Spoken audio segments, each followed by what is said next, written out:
Hey everyone, what's going on? Thanks for tuning back into Relevant Jukebox, and today we're going to talk about this new Strokes album, The New Abnormal. So this is the 6th studio album from the famed New York rock band, and it's been quite a little while, actually 7 years since the release of their last album, Come Down Machine, which wasn't their best, but Julian has been keeping busy throughout that time, forming a new, more experimental band, The Voids, and releasing 2 albums, and it's pretty cool hearing him dabble in new sounds and ideas, as I think a lot of them actually panned out pretty well. Some of that sonic experimentation does bleed over into The New Abnormal, which is kind of a head scratcher of an album overall for me though. A majority of the tracks on here leave me conflicted, honestly.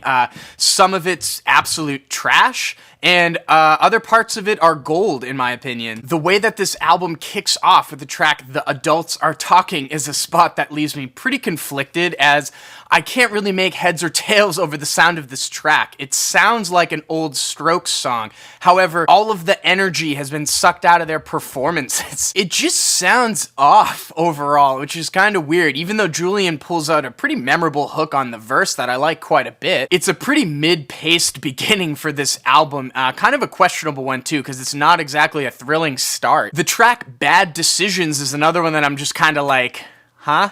It takes note from note for Billy Idol's Dancing With Myself, which also gives him writing credits on this track, but they mix it with a handful of different sounding Strokes tracks. It kinda works, but honestly it just leaves me feeling like they've just run out of ideas. The lead single to this record, At the Door, along with the closing track, Ode to the Mets, are both slower ballads. Julian's vocal performances really carry these tracks, as he's sounding more like a crooner, but overall they just are way too long-winded feeling because the instrumentals are just extremely boring. And then you get to the track Sundays Are So Depressing, and it feels like the Strokes are really phoning it in. This wasn't one of Julian's better vocal performances on the album, and the instrumental just doesn't really come together cohesively, in my opinion. It's a little too repetitive, and those echoing guitar effects that they layer on are just kind of really loud and swallow everything else up. Which brings me to the point of the album that I think is like total trash, with the track Eternal Summer. There is just not much working for me on this track, whether it's that really bland,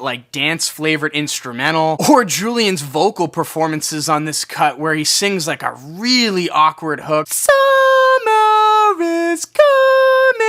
I mean, it just does not sound pleasing, but also Richard Butler of the Psychedelic Furs fame comes in and lays down a verse that just has me instantly skipping the rest of the track. Sounds terrible. Now, I did mention earlier that I thought there was some gold on this record, and there certainly is. The track Brooklyn Bridge to Chorus I thought was pretty decent. There's some very bright alternating synth passages on this one that sound like they could have come off of one of the Voids albums. And I thought there's a really solid chorus on this track, even though it's kind of a bit clunky to get to it. Out of all of the slower ballads on this album, I thought the one Not the Same Anymore was the best one. Julian gives one of his more emotionally potent vocal performances on this track, but also instrumentally it's one of the more interesting ones here, as there's a really nice, serene outro that happens, and it's honestly one of my favorite spots on the whole album. However, my favorite track on this record, and one that I think is one of the better Strokes songs in a little while, was the second track, Selfless. Overall, it's about Julian's longing for a significant other, which, this is a Strokes album, so of course there was going to be some of that on here, but once again, Julian saves this track and has one of his more memorable hooks on the whole album, which is just like a reoccurring theme for me as I leave this record. Overall, I do feel still kind of conflicted on how I feel about it. There are a couple of tracks on here that I like, a lot of which I could do without, and it is one of the sadder Strokes albums in its tone that's really being saved by some of these vocal performances by Julian, I think. Because the instrumentals on this record live in a really weird limbo. Some of it sounds like the Strokes kind of ripping off of themselves. They also sound like they're trying new ideas but don't really go far enough in one sort of sound or direction. And then there's other spots on here that are just straight boring as hell, I think. I mean, this thing was pretty close to being a train wreck. And with that being said, I'm feeling a 6 over here on The New Abnormal. Strokes fans typically act really quick when it comes to vinyl releases, and there was a 180-gram red variant of this album that's already up for sale and sold out by now. If you go over to the Strokes website, they have a limited picture just up for sale, and then whenever that's gone, you just have it on standard black. But this is coming through a new record label that Julian and his band had established called Cult Records. So I'm going to leave links down below so you guys can grab those if you're interested. And if you listen to this Strokes album, what did you think about it? Let me know in the comments down below. And as always, thank you for watching. If you like this video, make sure to like and share. And if you want more content from me, hit that subscribe button. Peace.